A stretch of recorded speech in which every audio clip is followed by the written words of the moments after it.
السلام علیکم ورحمۃ اللہ وبرکاتہ۔ دنیا میں کبھی بھی مسلمان کے سامنے کوئی برائی ہو رہی ہوتی ہے نا، تو نبی کریم صلی اللہ علیہ وسلم نے ایمان کا حصہ قرار دیا ہے اور حکم دیا ہے کہ اگر تمہارے سامنے کوئی برائی ہو رہی ہے کسی قسم کی بھی، تو اس کو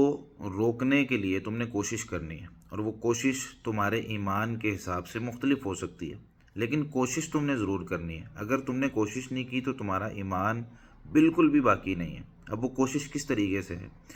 نبی کریم صلی اللہ علیہ وسلم نے ارشاد فرمایا ہے کہ جو بھی تم میں سے برائی دیکھے فل یغیروا بیدی، اس کو اپنے ہاتھ سے روکے۔ امر کا صیغہ حکم ہے یہاں پہ نبی کریم صلی اللہ علیہ وسلم کا،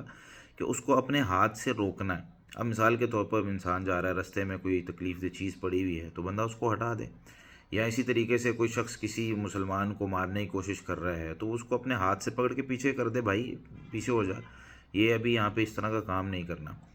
اگر ہاتھ سے استطاعت نہیں رکھتا نا، فَإِن لَّمْ يَسْتَطِعْ فَبِلِسَانِهِ، تو اپنی زبان کے ساتھ اس کو روکنے کی کوشش کرے۔ مثال کے طور پہ خود نہیں وہ ہٹا سکتا تو کسی کو بلا لے آواز دے کے کہ بھائی آپ آ جاؤ، آپ اس کو منع کرو اور آپ اس کو جو ہے نا پیچھے کرو۔ خود نہیں کر سکتا ہے تو کم از کم آواز اٹھا کر، آواز بلند کر کے کسی کو بلا سکتا ہے، یا دور سے کہہ سکتا ہے کہ بھائی اس کو چھوڑ دو، یا کسی طریقے سے کسی بھی آج کل جیسے سوشل میڈیا ہے اس پہ آواز اٹھا سکتا ہے، پلیٹ فارم ہے بہت زبردست ہے، اس کو جو ہے نا وہ اپنے حق کے لیے، اور یہ مسلمان کا حق ہے، اس کا ایمان ہے نا، اگر کسی برائی کو دیکھا ہے تو اس برائی کو ختم کرنے کے لیے اب ایمانی تقاضا ہے کہ اس کو ختم کرنے کے لیے کوشش کرنی ہے۔ تیسرا جو درجہ ہوتا ہے جس کو نبی کریم صلی اللہ علیہ وسلم نے ارشاد فرمایا وذالک اضعف الایمان، یہ ایمان کا کمزور ترین درجہ ہے۔ اگر یہ بھی نہیں ہوگا نا تو سمجھو ایمان نہیں ہے۔ وہ کیا ہے؟ اگر اس کی استطاعت بھی نہیں رکھتا نا، فبی قلبی ہی، تو کم از کم دل میں برا جانے ہیں، اکیلے بیٹھے سوچے کہ یار اس کو کس طریقے سے میں روک سکتا ہوں۔ نہیں روک پایا نا، ہاتھ سے بھی نہیں روک پایا، زبان سے بھی نہیں بات کر پایا، تو سوچے بیٹھ کے یار اس کو روک کس طرح سکتا ہوں۔ دل کے اندر نا اس کے بیٹھ کے انسان کے دل کے اندر یہ تڑپ ہونی چاہیے کہ کوئی طریقہ میرے پاس ہو تو میں اس کو روکوں، یعنی اگلے درجے پہ جانا ہے نا، پیچھے نہیں جانا، پیچھے جائیں گے تو ایمان ختم ہو جائے گا۔ اب اس سے اگلے درجے پہ جانا ہے، بیٹھ کے دعائیں کر رہا ہے، اللہ تعالیٰ سے مانگ رہا ہے، کسی نہ کسی طریقے سے اس کو روکنے کی کوشش کر رہا ہے۔ یہ ہے ایک مومن کے لیے،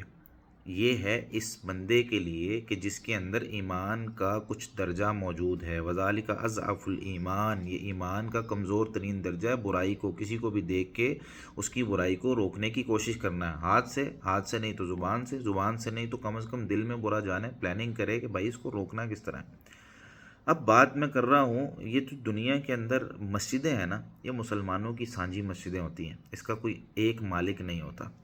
اس کا مطلب یہ ہے کہ کسی بھی جگہ پر کوئی بھی مسجد جہاں اللہ کا نام لیا جاتا ہے، جہاں توحید پکاری جاتی ہے، جہاں اکیلے اللہ کو پکارا جاتا ہے، جہاں جو ہے وہ نمازیں پڑھی جاتی ہیں، جہاں جو ہے وہ اللہ کا نام بلند کیا جاتا ہے، یہ مسجدیں اللہ کی مسجدیں ہوتی ہیں، اور یہ مسلمانوں کی سانجی ملکیت میں ہوتی ہیں، یعنی سارے مسلمان اس کے سانجے انتظامیہ بنتی ہے اس لیے کہ بھئی مسجدوں کی صفائی کروانی ہے، اس کو مینٹین رکھنا ہے، کوئی اس کا کام ہے تو وہ کروانا ہے، وگرنہ کوئی بھی مسلمان کہیں بھی کسی بھی مسجد کے اندر جا کے نماز پڑھ سکتا ہے۔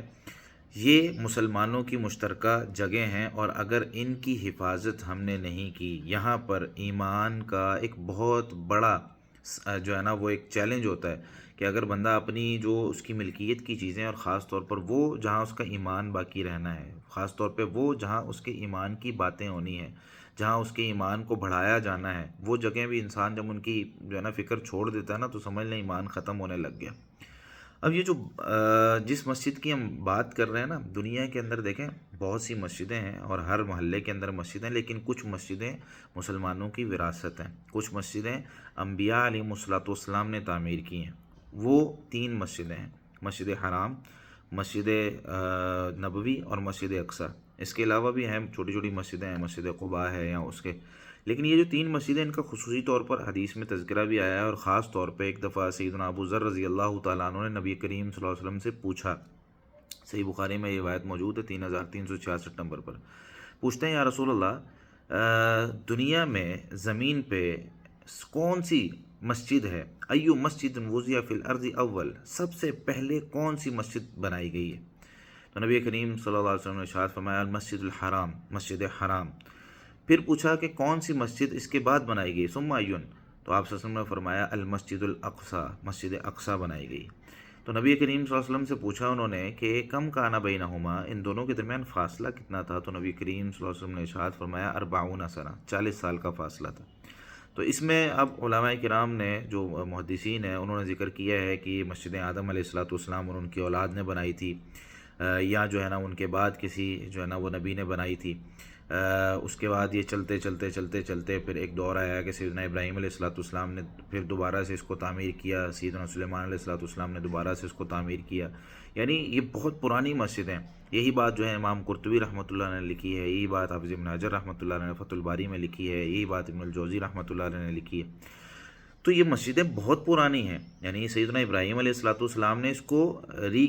کنسٹرکشن جو ہے نا وہ اس کی ہوئی ہے ان کے دور میں، اور اسی طریقے سے سیدنا سلیمان علیہ الصلوۃ والسلام نے جو اس کو تعمیر کیا، تو پہلے سے یہاں ایک مسجد اقصیٰ کے نام سے یہاں ایک مسجد موجود تھی، جو کہ آدم علیہ الصلوۃ والسلام یا ان کے بعد کسی نبی نے بنائی ہے۔ مطلب یہ تو ابھی تک معلوم نہیں ہو سکا، لیکن یہ مسلمانوں کی جو ابتدائی مسجدیں ہیں، نبی کریم صلی اللہ علیہ وسلم نے جو ارشاد فرمایا کہ سب سے پہلی مسجد مسجد حرام ہے، دوسری مسجد مسجد اقصیٰ ہے۔ یہ وہ مسجدیں ہیں جو مسلمانوں کی مشترکہ اور سانجھی مسجدیں ہیں، تو ان پر اگر کوئی بات کرے تو میرے بھائی، اور خاص طور پہ مسجد اقصیٰ کے حوالے سے، تو یہ مسلمانوں کا پہلا قبلہ بھی ہے۔ اس میں اگر کوئی جو ہے نا وہ کوئی مسئلہ ہوتا ہے تو مسلمانوں کو کم از کم اپنے سوشل میڈیا پہ آواز تو اٹھانی چاہیے، کو بات تو کرنی چاہیے کہ بھائی ہماری مسجد ہے، اس مسجد کے اندر ہمارا حق ہے، اس مسجد کے جو ہے نا وہ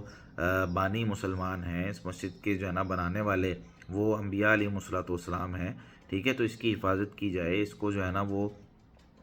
بابرکت جگہ ہے، اس کے اندر مسلمانوں کو وہاں پہنچنا، مسلمانوں کا وہاں پہ نمازیں پڑھنا۔ اور ایک حدیث کے اندر تو نبی کریم صلی اللہ علیہ وسلم نے ارشاد فرمایا، جب صحابہ نے پوچھا کہ کتنا اجر ہے، تو آپ نے فرمایا کہ تقریباً مختلف حدیث ہیں، تو ایک حدیث جو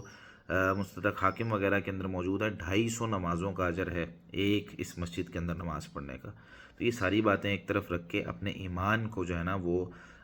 جگانے کی کوشش کریں کہ یار میں کیا کر سکتا ہوں، اگر کبھی کوئی مسلمانوں پر کسی بھی جگہ پہ ظلم ہو رہا ہوتا ہے تو میں کیا کر سکتا ہوں، مجھے اس کی کوشش کرنی ہے کہ میں کسی نہ کسی طریقے سے اپنا ایک حصہ ڈال دوں تاکہ میرا ایمان جو ہے وہ باقی رہے۔ جزاکم اللہ خیرا۔